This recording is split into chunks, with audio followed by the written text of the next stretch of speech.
Otro de los grandes remedios, uno de los grandes remedios para el tratamiento y como repelente y para eliminar pulgas es el vinagre.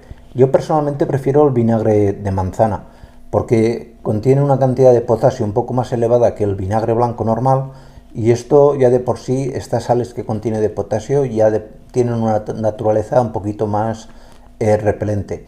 Pero podéis utilizar ambos, en la práctica son muy parecidos. Podemos utilizar el vinagre de manzana de varias maneras. La primera manera que podéis hacer es mezclar unos 10-15 mililitros de vinagre con el gel o champú normal con el cual bañéis a vuestro perro.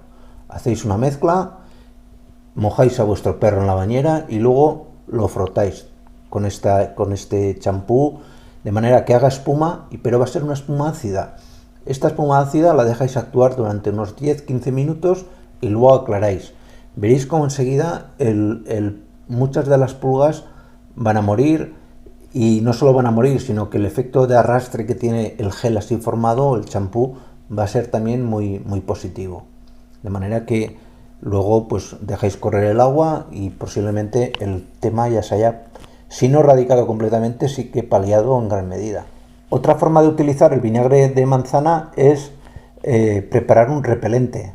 Y esto es tan sencillo como que cojáis una medida de vinagre con la misma medida de agua. Me da igual que sea una tacita, que sea un vaso de agua, un vaso de vinagre, una tacita de vinagre, una tacita, lo metéis, lo mezcláis y lo metéis en un pulverizador.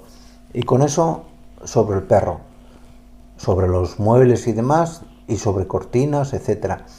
Esto yo lo suelo recomendar mucho para que lo tengáis siempre presente para cuando llegáis a casa, sobre todo en la época de primavera y verano, que es cuando más pulgas puede haber en el medio ambiente, y no sabéis si vuestro perro se ha podido contagiar, bien porque ha entrado en contacto con otro perro o porque le ha saltado una pulga desde el medio ambiente a su piel, pues lo esparzáis sobre su piel nada más llegar a casa.